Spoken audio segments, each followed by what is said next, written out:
R-vee retailer new unit sales jumped 57% last year compared to 2019. If you're planning to buy an R-vee before 2026, stop and listen. Some models won't survive that long.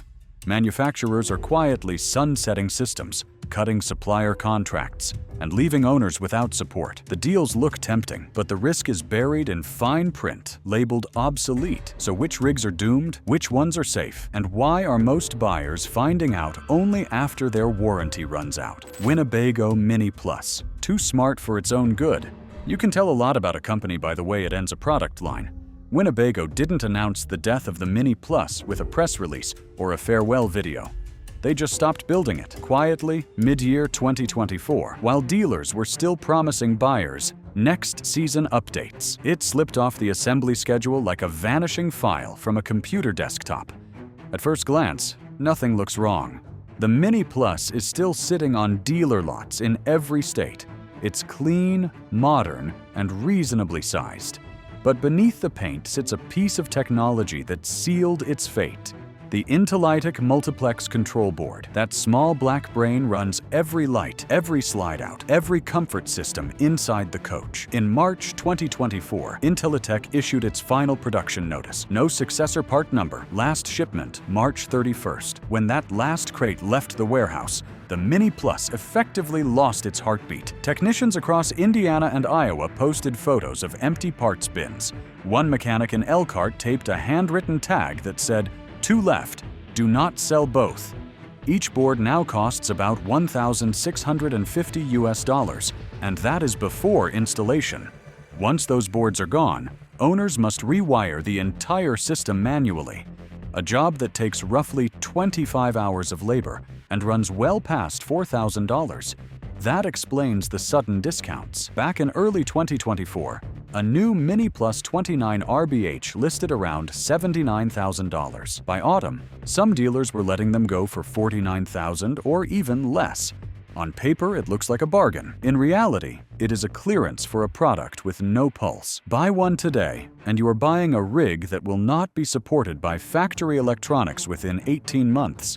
That means every flickering light, every stuck slide, every dead panel becomes your bill. So before you let a salesman talk you into smart control convenience, remember what happened here. Sometimes the smartest rig on the lot is the one smart enough to stay simple. Because if you think software failure is bad, wait until you see what happens when that same system starts controlling your heat, your slides, and your safety all at once. That's where we head next. Forest River Salem Hemisphere. Software on a clock. The Forest River Salem Hemisphere was built to look effortless. Clean lines, good balance, and a control panel that promised to make camping simple. But the very system that made it feel advanced is the same one counting down its usefulness. Beneath that polished touchscreen sits a device called the Lippert One Control Generation 1 Hub. It runs your lighting, slides, climate, and even some leveling systems. It was sold as future-ready, but that future stops in less than 2 years. In July of 2025, Lippert Components issued a service bulletin that read, "Generation 1 hardware support ceases after 2025 model year. Firmware and app compatibility will be discontinued." That single sentence means every hemisphere built before the new revision has an expiration date baked into its wiring. Technicians already see it. One shop in Minnesota posted a repair order online. Touchscreen frozen, no communication with hub. The customer's fix was a full system swap. Nearly $5,000 before taxes. The parts alone came to $2,768, and labor doubled it. Dealers know what is coming. Look at the listings. A 2024 Hemisphere 314 Bud dropped from $81,995 to $55,200 within 4 months. The ads call it a manager special. The truth is simpler. They are clearing space before warranty work eats the profit. Once Lippert turns off those servers, the smartphone app will not connect. The Wi-Fi updates will not load. Your thermostat and lighting become manual switches again, and your resale value drops like a stone. When that happens, the Hemisphere will not just feel outdated, it will be outdated. That is the quiet danger of software dependency. The rig still tows fine, the structure still holds up, but the brain that runs it forgets how to speak.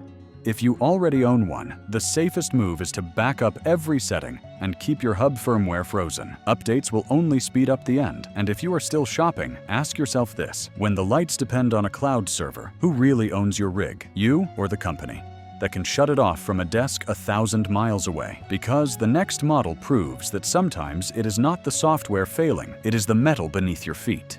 If you've owned any of these models or dealt with similar issues, drop your story in the comments below. It helps other buyers spot the warning signs faster. And if this breakdown is helping, give it a quick like right now.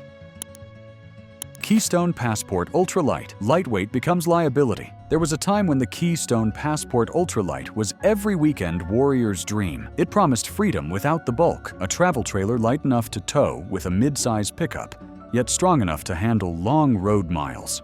But over the last 2 years, that same lightweight design turned into a financial anchor. What looked like clever engineering on paper is now exposing a weakness no marketing brochure ever mentioned. In early May of 2024, Keystone circulated Service Bulletin number SB241421. The note quietly warned of potential frame flexing in floor structures beneath slide-out mechanisms. In plain language, that means cracks, tiny at first, where the floor meets the wall.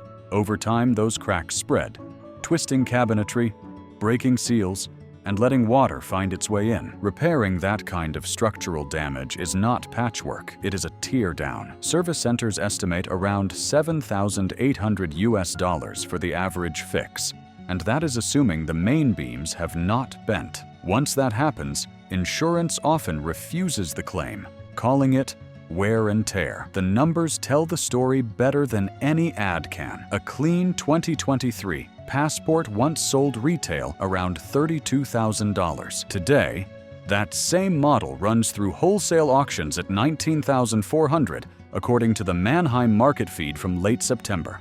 That is more than a 40% drop in just 12 months. So why is it happening? Cost cutting. To keep the ultralight under the magic weight threshold of 6,000 pounds, Keystone thinned some cross members and changed the bonding adhesive. It worked for the scale, not for the road. Thousands of miles later, the lighter frame behaves more like a tuning fork than a foundation. For owners, this is not just a depreciation hit. It is a trust issue. A rig built to be nimble ends up fragile. A name sold on efficiency turns into a warning label for anyone scanning used listings. Dealers are already pivoting. The new E-Lite series launched in early 2025, leaving the old Passport stranded as yesterday's inventory. And if structural failure sounds like the end of the line, wait until you see what happens when a manufacturer keeps building on a platform that might literally ignite. That is the story waiting up next. Fleetwood Bounder, legacy on fire. Some names carry weight the moment you hear them. Fleetwood Bounder is one of them. For decades, it represented the dependable side of motorhome travel. Big, comfortable, mechanical in the best way. It was the coach you bought once and bragged about for 20 years. But now that legacy is starting to smolder, and not in the poetic sense. In 2023, the Bounder's reputation began catching literal heat. Let us start with the official record. The National Highway Traffic Safety Administration. Recall number 23, V52. Lists a defect in the engine bay wiring harness on gas chassis models built between late 2021 and early 2023. The harness was routed too close to the exhaust manifold. Owners reported smoke, and in some cases open flame. A technician in Arizona posted photos that still circulate in service forums. Melted looms, blistered paint, and a warning stamped in the caption, engine fire after 2,000 miles. Fleetwood issued a repair campaign, but many dealers say the harness design has not fundamentally changed. One insider shared a service memo dated February of 2024 that reads, harness routing unchanged. Continue thermal shield application. That means the same parts are still at risk, just wrapped in heat tape. The bigger problem is underneath it all. The Ford F53 chassis the Bounder depends on is being retired after the 2025 model year. That chassis underpins nearly every gas-powered Bounder on the road. Once Ford ends production, there are no planned service manuals or engine upgrades. In short, Fleetwood will lose its foundation. Financially, the impact is already visible. A 2022 Bounder that retailed around $250,000 now lists at $190,000 $90,000, sometimes even $175,000, depending on mileage. Dealers whisper about a silent race to unload before parts availability drops further. To longtime owners, that feels like betrayal. A coach that once symbolized trust now symbolizes risk. The same steel shell that carried families across states can turn from shelter to liability with one shorted wire, and if the bounder's fire hazard sounds severe, the next one burns in a quieter way. A structural fracture spreading through another respected brand.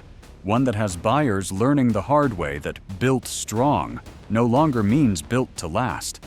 Coleman Lantern LT, budget turns burden. Every bargain has a backstory, and the Coleman Lantern LT might be the sharpest lesson in the modern R-vee market. On the surface, it looks harmless. Bright graphics, family-friendly floor plans, and a price tag that seems merciful in an industry gone wild. That tag, by the way, once hovered near $34,000 for a new 24-foot model. Today, some lots will let one go for $22,000. Sometimes even $20,000 flat if you ask at month end. To a cautious buyer, that feels like winning. But the truth behind those discounts is what makes this model a financial trap. The Lantern LT was built for speed of production, not endurance. When Thor Industries absorbed the Coleman towable line, the goal was volume, units per week, not miles per life. To hit the under 5,000 pound target, engineers thinned the roof supports and cut insulation density by nearly 1/3. That lightweight appeal now costs owners dearly. By year 2, soft spots start forming near the air conditioner frame. Once moisture finds that seam, the laminated roof delaminates like wet plywood. One technician in Missouri posted photos last fall. Daylight visible through the ceiling seams of a 2-year-old trailer. His invoice showed $4,789 in repairs, none of it covered by warranty, because the failure was deemed environmental. Then there is the wiring harness, thin-gauge aluminum wrapped like copper, cheap, light, and quick to overheat. Dealers call it 50-cent wire. A recall has not been issued, but owners are quietly replacing entire runs out of pocket. Parts plus labor can reach $1,650 before taxes. Resale reflects all of it. A clean 2022 Lantern LT that once fetched $26,000 now struggles to break $14,000 at auction. That is nearly a 50% value drop in under 24 months. For buyers watching from the sidelines, the lesson is simple. The lowest sticker price rarely equals the lowest total cost. The Coleman Lantern LT became the definition of false economy, built to attract, not to last. And if a leaking roof and brittle wiring sound rough, the next brand's issue goes deeper. Its entire skeleton, the frame itself, is splitting under pressure, turning proud owners into unintentional crash test data.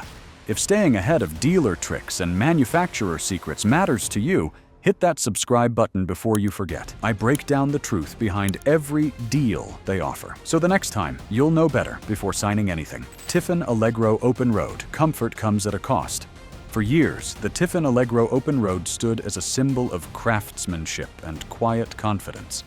It was the motorhome for travelers who wanted old-school dependability wrapped in modern comfort. A coach that glided down the highway like a living room on wheels. Soft leather, solid cabinetry, and near-silent suspension made it feel more like a luxury car than a Class A rig. But by 2025, that comfort started to carry a hidden price tag. The trouble began when Freightliner Custom Chassis, one of Tiffin's key suppliers, announced it would end production of its low-volume gas platforms.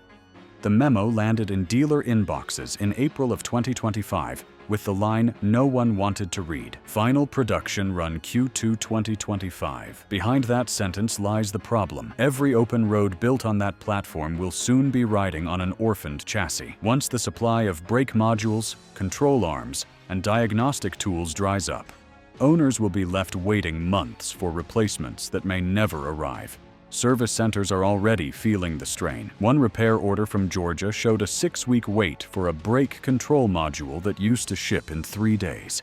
Technicians warn that the backlog will only grow once Freightliner reallocates its resources to electric and diesel platforms. Even Tiffin's respected customer service team admits their hands are tied when the factory shelves go empty. The financial fallout is already visible. A 2023 Allegro Open Road, 36 UA, that once listed near $230,000 now appears on dealer lots for around $180,000, sometimes less. That drop isn't market correction. It's a warning. Buyers sense the parts pipeline narrowing, and they're getting out before the door closes. For longtime Tiffin fans, this feels like betrayal by progress. The brand built its name on longevity. Coaches meant to last decades, not just warranty cycles. But even the finest craftsmanship can't outrun a disappearing foundation, and the next rig on this list may not move at all once its chassis line disappears entirely. Thor Axis R-vee, the vanishing hybrid. Every industry has its turning point. The moment when innovation crosses the line from clever to complicated. For the modern R-vee market, that moment arrived with the Thor Axis R-vee, the so-called recreational utility vehicle. It promised the agility of a van with the comfort of a motor coach. Buyers loved the idea: shorter wheelbase, lower profile, and easy parking at a fraction of diesel size. For a few brief years, the Axis felt like the future. Then, just as quickly, that future ran out of road. At the heart of the Axis sits the Ford E-Series E350 chassis, a platform that traces its design roots back to the 1990s. In March of 2025, Ford Motor Company confirmed production will end after the 2026 model year. When that line stops, so does the backbone of the Axis. No more frames, no more compatible engines, and no certified parts stream for service centers. Thor's own internal bulletin, document reference P1096, advised dealers to transition to alternative Class C platforms by Q2 of 2026. That means even the manufacturer is preparing to move on. The deeper problem is what comes next.